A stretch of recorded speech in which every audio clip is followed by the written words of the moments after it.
আসসালামু আলাইকুম, কেমন আছেন আমার ভিউয়ার্সরা? আলহামদুলিল্লাহ আমি ভালো আছি। আমি ঈদের পরের একটা ব্লগ নিয়ে চলে আসলাম আপনাদের সাথে শেয়ার করার জন্য। আমার বাচ্চাদের জন্য আমি কোরমা রান্না করছি। ওদের দুপুরে কোরমা দিয়ে দিব। তো কোরমা এখনও কালার আসেনি। কোরমাটা ওরা খুব পছন্দ করে, আর এই কোরমাটা গরম ভাত আর ডালের সাথে কিন্তু খুব ভালো লাগে। আমাদের জন্য করে নিচ্ছি। মিষ্টি কুমড়ো দিয়ে চিংড়ি মাছ রান্না করব।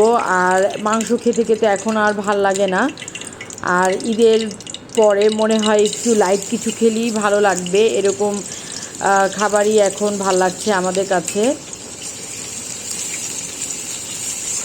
বোন ঘর গুছাচ্ছে আর আমি রান্নাঘরে রান্না করছি। বুয়া নেই, বুয়া ঈদের 2 দিনের পরে ছুটিতে চলে গিয়েছে। 2 দিন কাজ করে ঈদের দিন তার পরের দিন ও দেশে যাবে ঈদ করার জন্য ওর মেয়ের সাথে। তো আমি আর না বললাম না, ও বছরে 2বার যায়।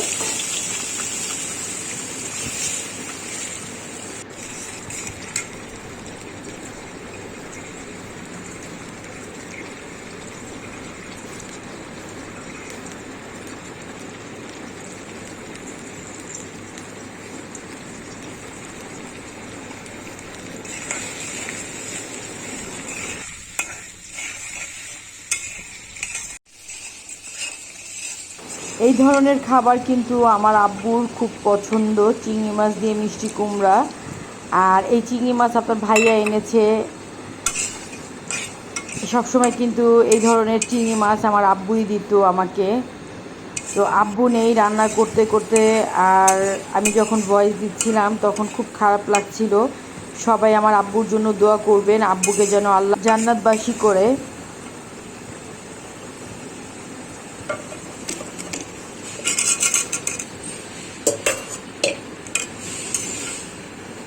আসলে আব্বুকে নিয়ে বলার কিছুই নেই, কারণ আব্বুকে নিয়ে যদি আমি বলতে যাই তাহলে দেখা যাবে আমার বলা শেষ হবে না। আর আমার এখনও মনে হয় আব্বু আমার আশপাশেই আছে। এটা অ্যাকচুয়ালি ভাত হচ্ছে।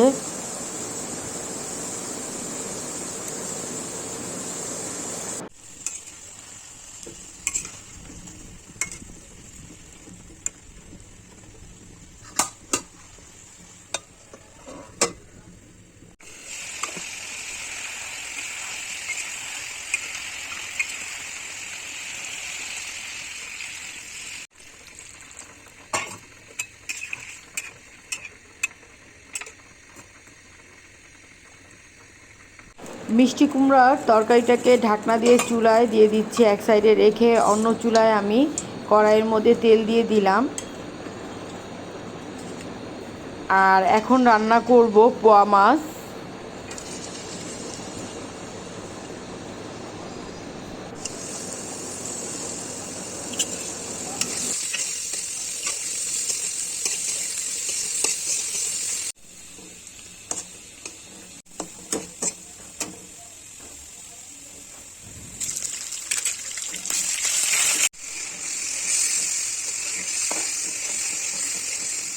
মশলা কষাতে কষাতে দেখি মিষ্টি কুমড়ার কী অবস্থা। মিষ্টি কুমড়া কিন্তু হয়ে এসেছে।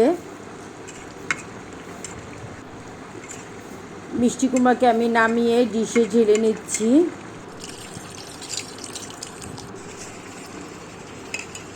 আর মশলা কষে গিয়েছে, এখন পোয়া মাছগুলো ছেড়ে দিব।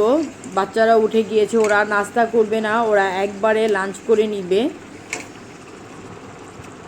আর এই পোয়া মাছ কিন্তু আমার আব্বুর খুব পছন্দ। আমি যে আজকে 2টা আইটেম করলাম, এই 2টা আইটেমই কিন্তু আমার আব্বুর খুব পছন্দের আইটেম।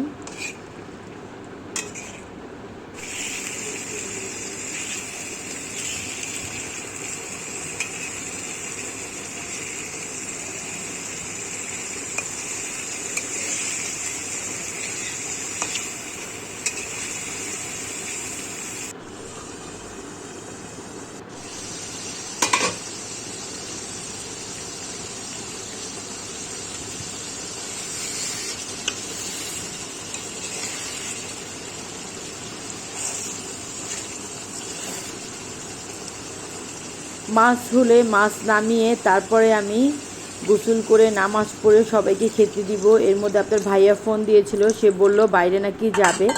তো আমার রান্নাটা প্রায় শেষের দিকে। আমি বললাম সমস্যা নেই, আমি মাছের তরকারিটা নামিয়ে তারপরে গোসল করে খেয়ে তারপরে বের হতে পারবো। এর মধ্যে ও চলে আসলো, বাইরে গিয়েছিল একটু। খাবার খেয়ে দুপুরে নামাজ পড়ে খাবার খেয়ে তারপরে কিন্তু বের হয়ে গিয়েছি, গুলশান এসেছি। দেখেন গুলশান কত ফাঁকা। আর আসরের আইজান দিয়ে দিয়েছিল, আমি আপনার ভাইয়াকে বললাম নামাজ পড়ে নেই। আমি মহিলাদের সেকশনে চলে এসেছি, আপনার ভাইয়া পুরুষের সেকশনে নামাজ পড়তে চলে গিয়েছে। আমি একটু ভিডিও করলাম। নামাজ পড়ে মসজিদ থেকে বের হয়ে গিয়েছি। আর আমি গুলশান সোসাইটি মসজিদে কিন্তু নামাজ পড়েছি, কারণ রাস্তার কাছে এটাই ছিল আমার জন্য। ওখান থেকে বের হয়ে গেলাম। আজকে আপনার ভাইয়া আর আমি ঘুরবো। আজ এই পর্যন্তই। আমার ব্লগ যদি আপনাদের ভালো লেগে থাকে তাহলে অবশ্যই বেশি বেশি করে ফ্যামিলি ফ্রেন্ডদের সাথে শেয়ার করবেন। তারা এখন পর্যন্ত আমার চ্যানেলটি সাবস্ক্রাইব করেননি, তারা অবশ্যই সাবস্ক্রাইব করবেন। আল্লাহ হাফিজ।